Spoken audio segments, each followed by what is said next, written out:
Donc, on vous avait dit ce matin et prévenu qu'on reparlerait un petit peu de Join Forces, même si ce n'est pas l'objet principal de cette journée, quand même un petit peu. Et donc, on va pouvoir avoir une conversation sur le fond, sur la forme, sur ce que vous voulez, sur Join Forces, avec un échange avec sa présidente, qui nous a fait l'amitié et l'honneur d'accepter la présidence de Join Forces. Et il s'agit de Flore Vasseur. Et oui, vous pouvez l'applaudir, oui, oui. Géraldine, tu te mets à côté de Flore? Ouais. Et donc, voilà, on va faire une petite conversation un peu informelle entre nous. Et on va commencer par... vous avez des micros.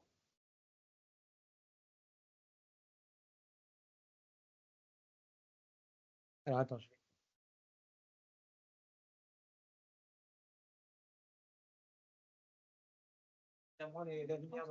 Ouais.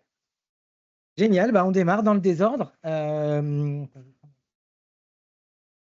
Alors, peut-être la première question, c'est qu'avec Flore, en fait, on ne se souvient plus comment et quand on s'est rencontrés. Mais ça, c'est sûr qu'on s'est rencontrés. Ça, c'est sûr. T'arrives à déterrer tes souvenirs ou pas? Et puis, ton nom arrivait très fréquemment dans ma tête, mais je me souviens d'une rencontre. Je ne sais pas si c'était à Rouen, à Rennes ou je ne sais pas quoi. À Poitiers. Voilà. C'est tout. Yes. Voilà, et autour d'un débat. Et je ne sais pas. Sur l'activisme, sur les hackers. Ouais, sur les hackers. Je ne sais pas si vous connaissez bien Fred. Voilà, ton prisme aussi pour le hack et le hack social et le hack politique et ce que tu fais avec Simplon. Mais je pense qu'on s'est d'abord rencontrés autour de ces sujets, donc qui sont éminemment politiques et qui sont de l'ordre de qu'est-ce que la liberté et puis qu'est-ce qu'on peut faire avec cette technologie. Et c'était quoi ton rapport, toi, avec les hackers? Tu peux peut-être, pour les gens qui ne te connaissent pas ou qui te découvrent. Alors, moi, je m'appelle Flore Vasseur, donc voilà, je suis la présidente de Join Forces. J'arrive même pas à le dire. Si. Pour moi, c'était une évidence quand tu m'as appelé et quand vous m'avez appelé de vous rejoindre, parce que c'est exactement là où j'en suis, en fait. Donc, moi, je suis aujourd'hui réalisatrice et productrice de contenu engagé, notamment de films. Mon dernier film s'appelle Bigger Than Us, qui est un film sur l'engagement, un documentaire sur les jeunes qui, partout dans le monde, se lèvent quand les adultes ont abandonné. C'est un film que j'ai tourné il y a 6 ans, qui est sorti il y a 3 ans, qui aurait dû rester totalement dans les limbes si j'avais suivi ce que l'industrie cinématographique m'avait dit, c'est-à-dire de me taire et surtout de rentrer chez moi. Et en fait, j'ai eu beaucoup de chance puisque par un concours de circonstances, il y a une énorme campagne d'impact qui a été lancée. Et 4500 projections et 600 débats plus tard, eh bien, je suis encore à porter le film partout. C'est devenu ma vie. J'ai arrêté de faire autre chose. J'ai arrêté d'essayer de produire d'autres films, sauf celui que je vais faire dans pas trop longtemps. Mais voilà, c'est devenu quelque chose de plus fort que moi. Et d'ailleurs, le titre s'appelle Bigger Than Us. Je me suis fait complètement hacker par mon propre titre. Et c'est ma joie parce que tous les jours, c'est bizarre de s'entendre en stéréo, parce que tous les jours, en fait, je rencontre, monsieur, je crois que vous êtes sur le sujet, voilà, des jeunes qui viennent s'exposer à un contenu qu'ils n'ont pas du tout eu envie de voir et percuter. Il y a autre chose que ce qu'on raconte ou ce que racontent les algos. Et j'en suis complètement là dans le Join Forces, puisque en devenant voilà, cette personne qui pousse ce film, je suis devenue un peu militante et activiste moi-même, forcément, à aller chercher des moyens de porter cette action et de faire ça. Vous doutez bien que dans l'industrie du cinéma, il n'y a personne qui finance ce genre de campagne d'impact. C'est pour ça qu'il n'y en a pas. C'est pas parce que les gens... toi aussi, voilà. Ah oui. Mais je me suis vraiment rendu compte que voilà, il y avait eu des alliés sur mon chemin qui avaient fait corps avec moi. Donc faire corps, c'est vraiment un sujet qui m'intéresse. Et puis, je vois aussi beaucoup de militants, et ça depuis longtemps, et c'est comme ça qu'on s'est rencontrés, puisque je suis, et j'essaie de soutenir les lanceurs d'alerte depuis plus de 15 ans. J'ai été assez proche de Edward Snowden. Et si je vois quelque chose de très net, c'est qu'il s'arrête souvent par solitude. Donc, on est au-delà du moyen financier, on est au-delà de la question de la ressource. On est dans la ressource psychique et spirituelle. Et donc, ce Join Forces, c'était littéralement, enfin, c'est le sous-titre de mon prochain film. Et quand tu m'as appelé pour me dire est-ce que tu voudrais bien, j'ai dit bah oui, et en fait, on va le faire. Tu te souviens de ce que tu as dit? J'espérais que tu me le demandes, ou j'attendais que tu me le demandes. Bah oui, parce que j'ai vu l'annonce sur LinkedIn et je me suis dit, mais c'est extraordinaire, surtout parce que c'est, pour un tas de raisons. Mais je voudrais revenir sur cette question d'énergie, en fait. Tu me laisses juste une minute, parce que je manque à tous mes devoirs, et c'est complètement à l'arrache, vous avez vu. Mais on a la chance d'avoir François Tadei qui veut nous dire juste une petite minute, parce qu'on est chez lui quand même. Oui, oui. Donc voilà, désolé. Et je lui avais dit, mais oui, bien sûr, tu peux prendre la parole. Puis après, je suis parti en mode, voilà, sucette. Donc, Et moi, je suis trop contente de te revoir. bah voilà. Parce on a fait des débriefs de Bigger Than Us ici, chez toi, grâce à toi. Je t'ai présenté Memory Banda, qui est une des protagonistes du film. Et vous avez fait des choses ensemble. Donc voilà, merci d'être la personne que tu es et d'aider les gens comme nous depuis longtemps. Bienvenue. Effectivement, on est un lieu qui aime ce genre d'événement. On aime bien la maïotique, la capacité à donner naissance, donc donner naissance à des efforts collectifs, que ce soit autour des jeunes ou autour de ceux qui aiment les accompagner. Je pense que c'est notre ADN depuis le premier jour. Nous, on a démarré sur une table qui était à peine plus grande que celle-ci. On a un peu grandi. On est dans notre actualité pour aller super vite. On vient de signer avec l'Université des Nations Unies pour devenir leur premier hub. Donc, il y a un petit panneau à l'entrée que vous avez peut-être vu. Et merci. En fait, j'étais hyper ému ce jour-là parce que je me suis rendu compte, quand on parle devant le drapeau des Nations Unies, que c'est le seul drapeau qui n'exclut personne. Et moi, ça m'a vraiment fait un truc, quoi. Donc, je suis super fier, effectivement. J'ai fait 13 ans que je m'en rêvais, donc il y a des choses qui finissent par arriver. Et notre mission, c'est de co-construire l'avenir avec les jeunes. Il se trouve les Nations Unies ont signé en septembre dernier un pacte du futur qui dit que nous ne devrions pas prendre de décisions qui ne soient pas alignées avec l'intérêt des générations futures. Et ben, le faire avec eux et pour eux, ça a du sens. Donc le faire auprès de Bigger Than Us, c'est évidemment super important. Et donc comment est-ce qu'on join forces autour de ces sujets? Nous, on a une alliance qu'on a appelée la Learning Planet Alliance, où il y a 500 associations à travers le monde qui sont regroupées autour d'un thème qui est assez simple, qui est comment est-ce qu'on apprend à prendre soin de soi, des autres et de la planète, et comment on le fait à la bonne échelle. Voilà, donc on essaye ce qui est super intéressant, c'est que les Nations Unies, c'est déjà sympa d'avoir leur label, mais ce qui est encore mieux, c'est d'avoir la possibilité de légitimer ce que les jeunes font grâce à ça. Et donc, qu'une Memory Banda qui est hallucinante, hein, à 12 ans, entre 12 et 18 ans, elle a changé la constitution de son pays. Voilà, juste, ceux qui n'ont pas encore vu le film de Flore, allez-y. D'accord ? Elle est impressionnante. Mais quand je lui ai demandé ce qu'elle aimerait transmettre aux autres de ce qu'elle a appris, elle avait... et donc, on est en train d'essayer de créer une académie planétaire où des gens comme ça peuvent raconter ce qu'ils ont appris et le transmettre aux autres pour qu'il y en ait toujours plus. Donc, c'est comment est-ce qu'on crée une croissance exponentielle? Comment est-ce qu'on hack, à propos de hack, le système éducatif qui est quand même... Enfin, vous le connaissez, quoi. Donc, le côté meilleur du monde versus meilleur pour le monde. On change juste un mot et en même temps, on change la finalité profonde de ce qu'on fait et pourquoi on le fait. Voilà, je ne veux pas vous embêter plus, mais merci. Et bienvenue ici. Merci François. Merci beaucoup et merci de nous accueillir. Ben voilà, et dans le chat, il y a quelqu'un qui m'a fait mourir de rire. Il dit mais c'est vachement mieux que TED ici. Parce qu'en fait, il y a des gens qui débarquent comme ça et tout. C'est trop bien. Voilà.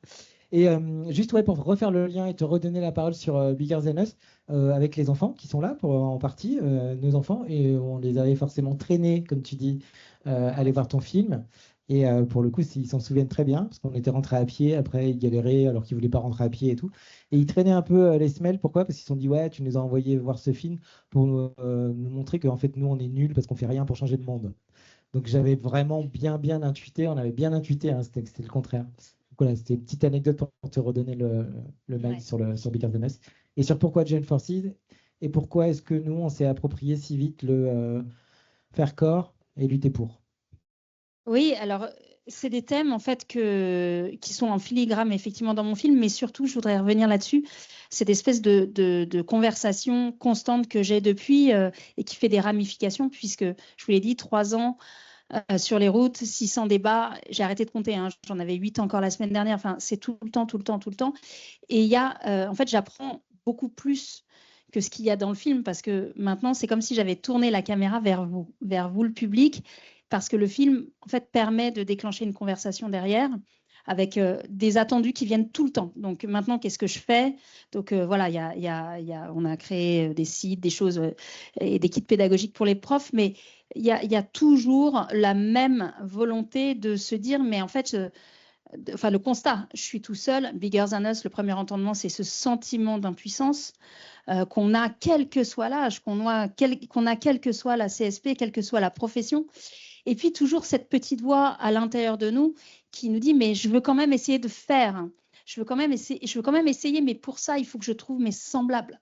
Donc le Join Forces, c'est trouver ses semblables, et ce n'est pas à l'exclusion des autres, mais cette histoire de faire corps pour faire face, pour faire sens, c'est des choses qui me sont vraiment validées quasiment chaque jour en projection. Et d'ailleurs, j'ai écrit un petit livre, à force d'entendre toujours la même chose, j'ai écrit un petit livre, Et maintenant que faisons-nous, qui raconte ça. Et effectivement, il y avait aussi cette idée, puisqu'on me dit toujours, bon, bah maintenant, qu'est-ce que je fais? Et je crois que vous avez beaucoup parlé ce matin de la question du temps et de, tu vois, l'imbrication entre l'urgence absolue et le fait que ce qu'on fait, ça prend du temps, et que même, ça se trouve, moi, je vais essayer de vous provoquer dans quelque chose de plus lointain, en fait, même entre guillemets, de pire, parce que je pense que ça, c'est vraiment le changement de paradigme qu'il faut qu'on adapte à l'intérieur de nous pour pouvoir tenir. Parce que voilà, mon prochain sujet, c'est comment tenir quand rien ne tient. C'est le sujet de mon prochain film, littéralement. Et l'une des choses, c'est encore cette espèce d'attitude intérieure et de posture. Vous avez aussi beaucoup parlé de posture ce matin, qui est un rapport au temps. Je pense qu'on est à un mouvement de bascule et qu'on rentre dans une époque accélérée avec une énorme page blanche dans laquelle il va falloir qu'on abandonne beaucoup de choses, et notamment beaucoup de nos programmations et de nos attendus, y compris et avant tout pour nous qui sommes dans ces chemins-là, la question de l'impact. Quand tu as dit on fait la journée des acteurs de l'impact collectif, j'ai dit un problème dans ton titre, c'est l'impact. Et je suis présidente, hein. Voilà. C'est pour ça que c'est bien qu'elle soit avec nous. Et pourquoi? Parce qu'en fait, ça, c'est presque un concept du monde d'avant qui est en train de se péter la figure et qu'il faut laisser partir. Parce que, alors, Olivier Amand, vous avez beaucoup pas soutenu, enfin à votre manière, en tout cas dont vous parlez beaucoup, il est le premier à le dire. Quand vous êtes dans l'impact, vous êtes dans la recherche de l'efficacité. Si vous êtes dans la recherche de l'efficacité, vous êtes dans la performance. Si vous êtes dans la performance, vous êtes fragile. Vous n'êtes pas robuste. Donc, il faut dégager cette question de l'impact pour aller vers quelque chose qui est, et là je vous emmène vers, en tout cas moi, ce qui me tient, qui est dans à la fois, ça réconcilie l'urgence et le fait de ne pas d'accepter de ne pas avoir de résultats à très court terme. Il faut à la fois faire tout ce qu'on peut tout de suite maintenant, sans rien en attendre. Et ça, c'est l'humilité, c'est l'absence d'ego, c'est aussi la conviction qu'on est face à quelque chose de bien plus grand que nous. La chaîne du vivant, 4 milliards d'années, on est un tout petit maillon. Tout ce que l'on peut permettre, c'est précisément de permettre ce qui était avant et ce qui va venir après. C'est notre seul rôle. Et cet état d'esprit, c'est un état d'esprit dont Edward Snowden m'avait parlé et qui est dans le film que j'ai fait avec lui. Et à un moment dans l'interview, il me dit, moi j'ai dit, mais est-ce que ça valait le coup en fait? Donc Edward Snowden, vous savez, c'est cette personne qui a révélé l'ampleur de la surveillance de masse des États-Unis contre sa propre population et contre les alliés. Il a essayé de nous alerter avec d'autres personnes qui sont très chères à mon cœur, comme Aaron Swartz, des personnes qu'on n'a pas entendues sur la façon dont la technologie allait se retourner contre nous. Nous y sommes. Bon. Lui, il a mis sa vie entre parenthèses, son corps en travers de la route, comme d'autres, pour nous prévenir. Nous n'avons pas entendu. Et donc, quand je le rencontre, Trump vient de passer et je lui dis, mais alors, ça valait le coup? Il me dit, moi, c'est pas la bonne question. Donc là aussi, il me dit l'impact, oublié. Ce qui compte, c'est de mettre sa brique quelque part dans l'espoir que quelqu'un d'autre mette sa brique par au-dessus. Et au début, quand il me dit ça, il y a 8 ans, je comprends rien. Sauf que je n'entends maintenant auprès des vraies personnes qui tiennent dans le temps, dont les protagonistes de Bigger Than Us, j'entends ça. Ça s'appelle l'état d'esprit, enfin l'esprit des cathédrales, ou plus exactement l'esprit des bâtisseurs de cathédrales. Nous y sommes. Devant nous, il y a une page blanche. Mais vous qui faites toutes ces magnifiques choses, moi j'ai beaucoup appris ce matin, merci d'exister, merci d'être là.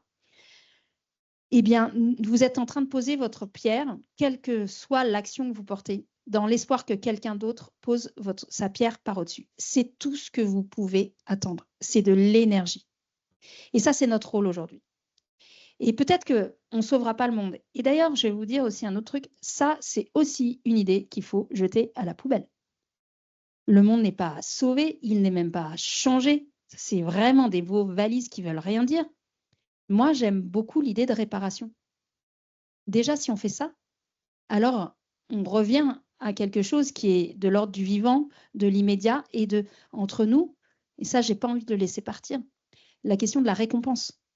La récompense dans ce qu'on fait, c'est la joie. Moi, ça me met en joie de vous voir. Ça me met en joie d'être là ce matin. Tu m'as dit non, mais tu viens 1 heure. Alors, rien à faire. Je viens la journée. Je viens me mettre les doigts dans la prise de votre énergie à vous. C'est ça qu'on peut se faire. Et c'est ça le bonheur, j'espère, des coalitions. Mais j'en ai vu effectivement suffisamment, et j'en suis pas dénuée, pour savoir quel est l'ennemi numéro 1, on est bien d'accord. Bon, au-delà de l'argent, messieurs, tout à l'heure, écoutez-nous, mais au-delà de l'argent, l'ennemi numéro 1, c'est l'ego, quoi, clairement. Mais l'ego, c'est celui qui veut l'efficacité, qui veut l'impact, qui veut pouvoir dire, ah, moi, j'ai changé ça. Non, t'arrêtes. Il faut réparer. Et ça commence par nous, cette réparation des liens en nous. Cette réparation des liens dans nos familles. Les enfants n'arrêtent pas de me dire, mais qu'est-ce que je peux faire?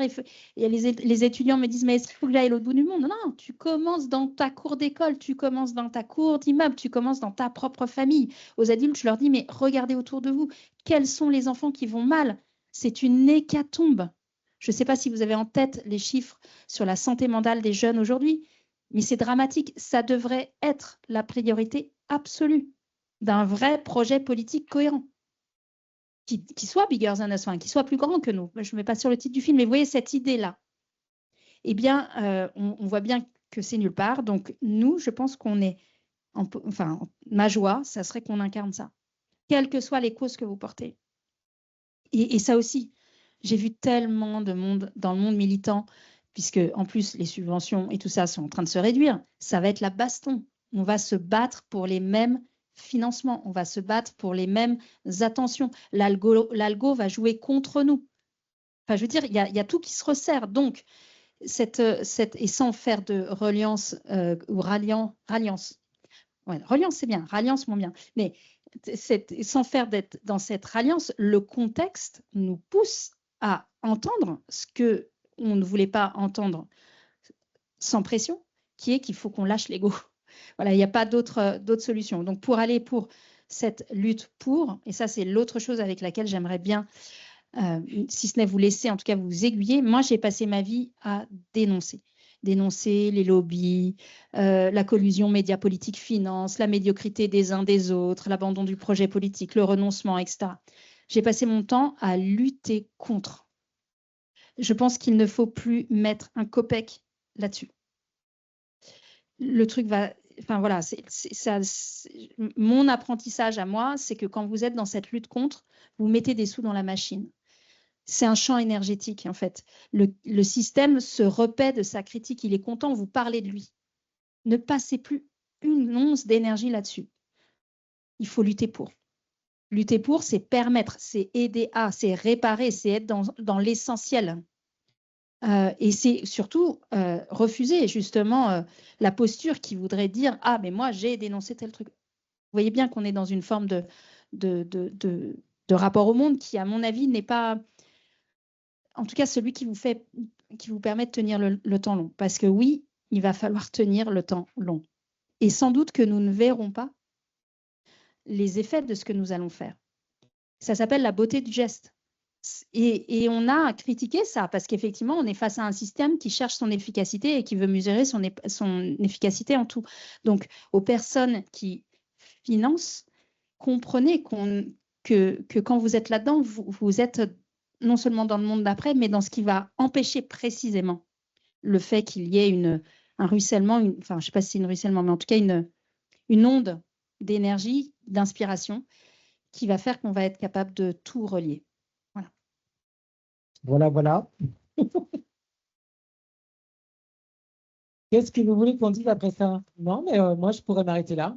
Non? Mais pourquoi? Très bien. Mais on a encore un peu de temps ou pas? On peut avoir du temps, mais... Parce que vous n'auriez pas 2-3 petites questions pour Fred, là? Parce que moi, je trouve qu'il cuisine tout le monde. Mais au fond de ton cœur, et à toi, Géraldine, au fond de votre cœur, donc il y a ce projet de famille, et c'est aussi une des raisons pour laquelle je trouve ça... Enfin, moi, je n'ai pas pu résister. Je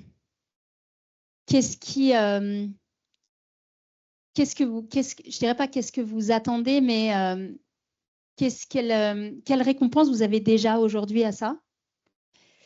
Et qu'est-ce qu'on peut faire, nous, pour que vous, précisément, alors ça va être un peu mon rôle en tant que présidente, mais vous préserviez votre feu.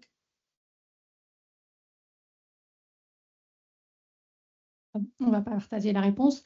Clairement, moi, j'attends pas de recevoir. Ça, c'est sûr. Tu l'as dit tout à l'heure. Je pense qu'on ne fait pas les choses attentes. Il faut aussi savoir renoncer quand même, en tout cas à son ego. Et donc, j'attends rien. J'ai envie de partage. J'ai envie de mettre une contribution. Toi, tu appelles une brique, mais une contribution dans quelque chose qui est plus grand que moi, en effet aussi. Et donc, c'est tout pour ce que je pense. Et emmener nos enfants, j'en ai longuement parlé avec certains d'entre nous, mais j'ai envie qu'ils vivent ces coalitions. Je vais être une très mauvaise journaliste, mais c'est bien mon cas. Mais justement, tes médecins, ça aussi, ça m'a bouleversée. Voilà. Qu'est-ce qui t'a réparé? Alors, je ne sais pas si tu étais là ce matin quand on y parlait, mais justement, non, tu n'étais pas arrivée. Donc, moi, je fais de la médecine physique et de réadaptation, et donc, on répare, mais surtout, on compense parfois. Mais en tout cas, c'est quelque chose, c'est une notion que je vis tous les jours.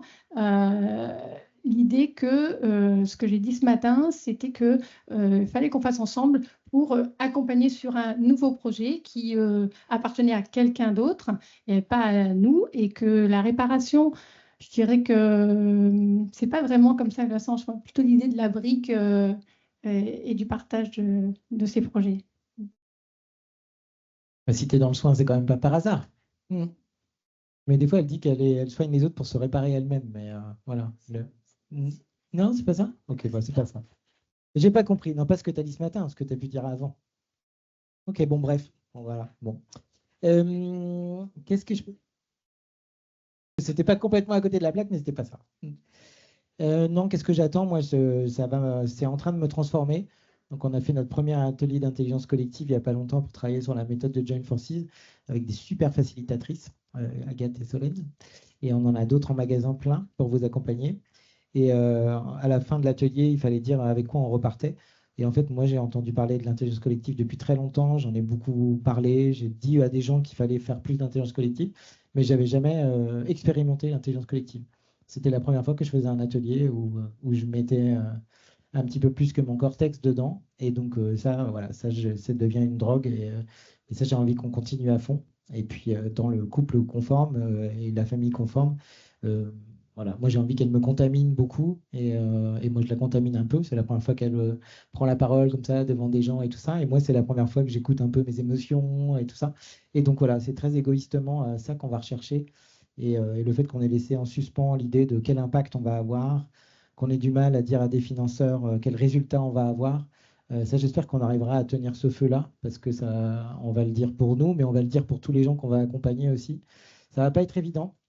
Et en même temps, je ne sais plus avec qui j'ai discuté à la pause, là, qui me dit, je crois que c'est avec toi, François, pardon, il se passe tellement de trucs hallucinants en ce moment que en fait, les gens se tournent vers nous pour dire, putain, mais qu'est-ce qu'on peut faire? Et j'ai l'impression que c'est dans les circonstances en fait, que vont se créer des nouveaux espaces. Et ça a été dit aussi ce matin, et Olivier Hamon, il ne dit pas autre chose. En fait, dès que tu es au carton, tu es obligé de coopérer. Et donc la coopération va nous faire voilà, nous rendre compte qu'on n'a que ça et que c'est le seul horizon.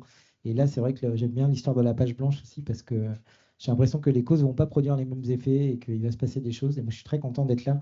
Et puis, c'est vrai qu'on pense pas mal aussi aux enfants et à tous les autres enfants parce que nous, les nôtres, ils ont leurs soucis aussi, mais ils sont un peu privilégiés. Mais ouais, ouais, ça va être ça. Et si c'est ça, déjà, ce sera pas mal. Merci. Merci, Flore. Tu restes avec nous ou pas? Ouais, super. Vous n'avez pas de questions pour Flore? Juste une? Non? Non. Allez. Comment mon film pourrait vous aider? Le futur? Eh ben, écoutez, moi aussi, je vais faire ma petite annonce, tiens. Parce que ce Oui, matin, j'ai vu. Donc, je pars dans 3 semaines au Malawi rejoindre Memory. Nous allons prendre un van, un vieux van déglingué, jaune, avec un arc-en-ciel de côté. Il va y avoir dans ce van Mary Finn, Melati, Mohamed, enfin 5 des 7 protagonistes de Bigger Than Us. Et nous allons traverser le Malawi du nord au sud pour projeter le film, puisque j'en ai fait des projections par milliers ici, mais dans les communautés qu'on avait filmées initialement, nous ne sommes pas allés. Donc nous allons faire un road trip dont le but, en fait, c'est une mécanique un peu prétexte, parce que mon but, c'est qu'eux-mêmes fassent corps. C'est qu'eux-mêmes se rejoignent et se donnent de la force. Ils sont sur les lignes de front de l'engagement pour la planète, pour la condition des femmes, pour la liberté d'expression, pour la démocratie. Depuis des années, ils ont démarré très tôt, ils sont en avance de phase. Vous le savez très bien, c'est difficile pour nous de trouver des financements, etc. Pour les activistes, de plus en plus, c'est une question de vie ou de mort, en fait. Vous avez vu que l'arsenal législatif est en train de tomber pour nous limiter dans nos actions, que la liberté d'expression est en train de tomber. Eux savent gérer ça, enfin gérer. En tout cas, ils sont en contact de ça depuis très longtemps. Donc moi, je vais essayer de recueillir leurs paroles pour qu'ils me continuent à me dire comment on peut tenir quand rien ne tient. C'est un projet que je fais en produisant toute seule. J'ai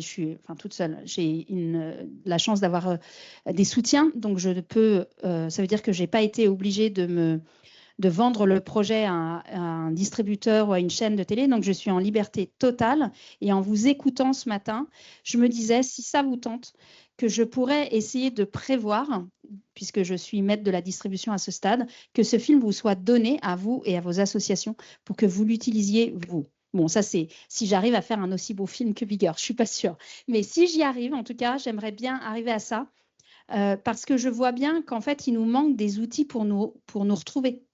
Et que, en fait, ce n'est pas la question que vous voyez le film ou pas, c'est que l'on se parle. Et ce qui nous attaque aujourd'hui, c'est une logique de séparation qui nous enferme derrière des écrans pour qu'on ne se parle plus et que la peur nous gangrène et nous arrête totalement. Donc, les films, c'est pas seulement un récit, c'est un objet politique démocratique, en fait. C'est un prétexte pour que on se rencontre sans écran, sans médias, et qu'on puisse se dire, bon, maintenant, qu'est-ce qu'on fait et comment on le fait? Et je pense que cette question ne va pas nous quitter demain matin. Donc voilà, si ça vous tente, je serais ravie qu'on mette ça en place. Je t'en ai pas parlé. Heureusement, c'est super. Mais voilà, on en est là, nous les cinéastes et les porteurs de contenu, à trouver des moyens pour contourner l'effondrement des médias, ou en tout cas la prise en main de toutes nos attentions par des logiques qui vont à contre nos intérêts. Voilà. Merci.